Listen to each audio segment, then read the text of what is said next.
écrire l'histoire de Raqqas, de l'astre Raqqas, à travers les yeux de mon père, c'est pour moi une façon de positionner cette histoire à travers la perspective des gens de la région. Premièrement, c'est très important. Et éclairer cette histoire à travers des archives qui n'ont été jamais utilisées, et surtout l'histoire orale. Donc, l'histoire de l'Astre, le dernier Raqqas du Maroc, il aborde seulement une partie de l'histoire de mon père. Mon père, il est né dans la période de la Première Guerre mondiale. Et à partir des années 30, il commence à travailler dans la région où il y a beaucoup de chefs de tribu. Il faisait beaucoup de choses. Il fait l'agriculture, il travaillait dans les palmeries, il creuse les puits, il travaille dans les khpara. Et parmi tous ces travaux, il était quelqu'un qui emportait des lettres et des messagers d'une partie de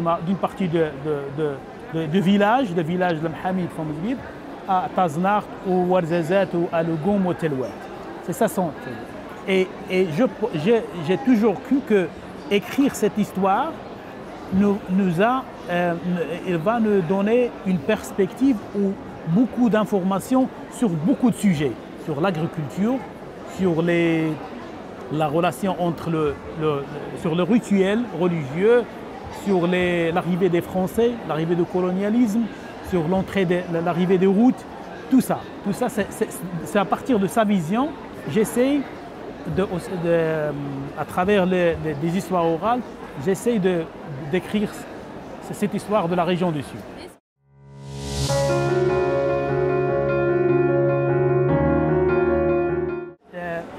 Pour moi, le message qui est très important, c'est d'essayer que ma fille, qui habite aux États-Unis avec moi, qui a des origines marocaines et mexicaines, est conscient de l'histoire de son grand-père. Et lorsqu'il est conscient de l'histoire de son grand-père, il va être conscient de l'histoire de ma région et du Maroc. Et ça c'est très important pour moi. Et parce qu'elle aimait beaucoup son grand-père, il a eu des grands moments, de beaux moments avec son grand-père. Je pense que écrire ce livre avec elle, et ça va l'aider à retourner au village, retourner au Maroc et de maintenir ce lien avec son pays natal, avec le pays natal de son père.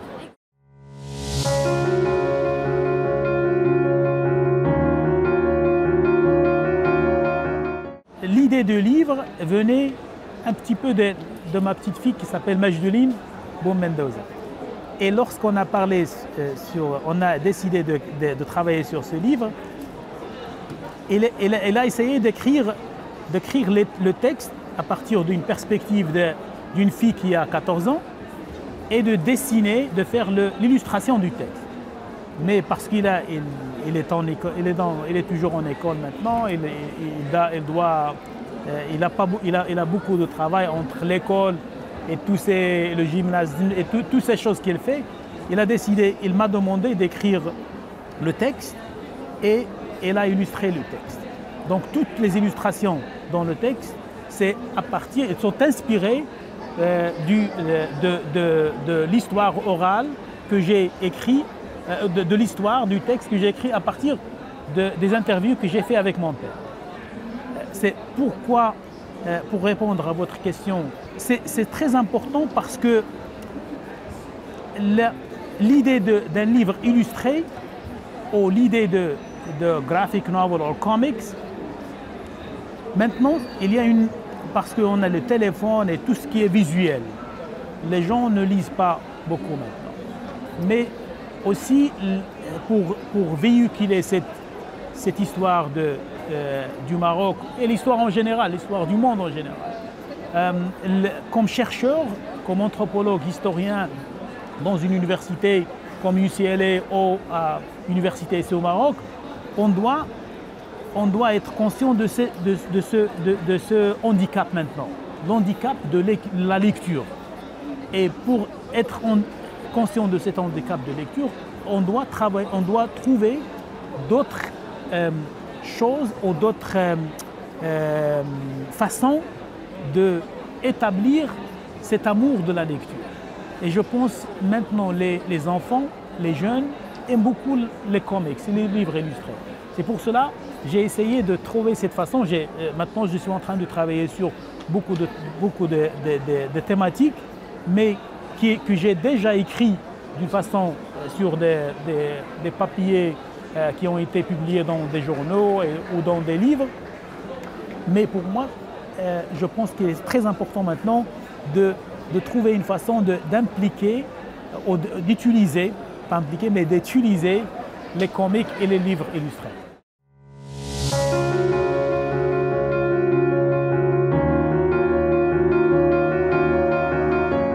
Ce projet est le deuxième projet que j'ai fait avec le CCM. Le premier projet était un projet que j'ai publié l'année dernière en arabe et en français. Et tu vois, même ce projet aussi, le dernier Qas, est aussi en arabe, en français, en anglais. Tu vois ici l'importance pour moi de la langue. La langue, on doit écrire en arabe aussi, et en français et en anglais. Ces trois langues, et peut-être en amazigh aussi, si les gens utilisent l'amazigh. Pourquoi il faut écrire Et pourquoi il faut écrire en arabe? Parce que pour moi, ces livres ne sont pas pour l'audience, ce n'est pas seulement les enfants ou les universitaires, mais sur le general public. Je veux que mes livres soient lus ou doivent être lus par le public. C'est très important. Et parce que je suis conscient de cet effet, on doit aussi essayer d'utiliser un langage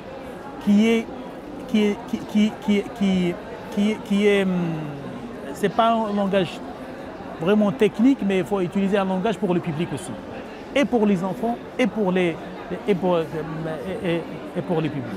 Donc, et c'est ça. Donc ces travaux que j'ai fait avec CCME, pour moi, c'est une façon de maintenir ce lien entre l'immigrant et le pays natal. Et ce n'est pas seulement pour moi pour maintenir ce lien avec le public marocain. Pour cela, je suis intéressé à la question de la traduction. Je travaille aussi avec des universitaires marocains ici pour traduire des livres écrits sur le Maroc et publiés en arabe et en français, surtout en arabe, dans des sujets, des thématiques que je travaille sur les minorités, sur l'histoire du Maroc, sur les archives et tout ça.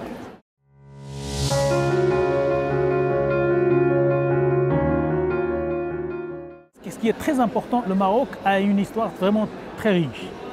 Donc la minorité modèle qu'on a, c'est les Juifs, parce que le Maroc et l'Afrique du Nord en général, c'est une histoire, il n'y a pas beaucoup de chrétiens, l'histoire de christianisme n'est pas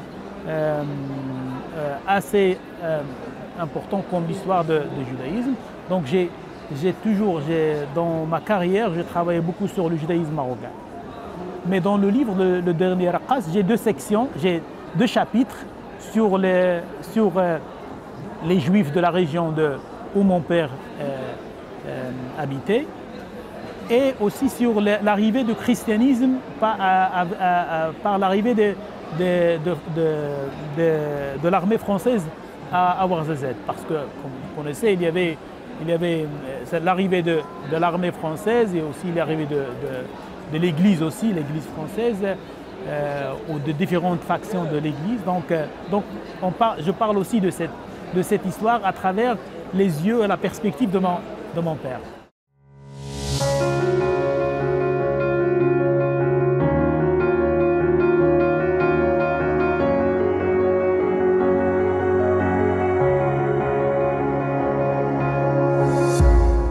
Je veux premièrement parler de ces deux revues. À UCLA, je suis vraiment chanceux d'avoir ou de travailler dans une université qui a une histoire académique qui focalise sur l'Afrique du Nord. Donc, sur la question Amazigh, l'université de UCLA a été l'un des seules ou la première université aux États-Unis qui a enseigné l'Amazigh. Et la première université qui a enseigné le Darija marocain. 1959, le Darija, l'Amazigh, 60, le Darija 1961. Donc il y avait même un programme de l'étude Amazigh à partir de 1960, 1959-60 jusqu'à 1993. Donc il y a cette histoire. Mais pour moi, lorsque je suis arrivé à UCLA, j'ai fait des travaux sur l'Afrique du Nord, sur le Maroc, mais je n'ai jamais eu cette possibilité pour moi, la possibilité de relancer ce programme avec un ami, avec un autre Marocain chercheur qui enseigne à Williams College. On a essayé de relancer ce programme de l'étude Amazigh. On est en train maintenant on a commencé un journal académique, on fait la traduction de l'arabe, français, tamazight et d'autres langues en anglais pour les cercles académiques en Amérique qui enseignent en anglais. Et on est en train aussi de publier un handbook Amazigh Studies avec mon ami et mon collègue Brahim El-Ghebli. Donc tous ces travaux, je pense que ces partenariats entre des Marocains en Amérique pour relancer cette histoire, c'est très important. Pour Souffle, l'idée, elle est venue d'un ami, Hicham Aïdi et Zakia Salim, Brahim El-Ghebli. On est en train de travailler sur des questions on a pris on a eu l'autorisation de l'ABI de relancer Souffle dans un autre format pour écrire sur des questions qui sont importantes pour le Maroc, mais d'une perspective de sciences sociales, inclut la question de la Palestine.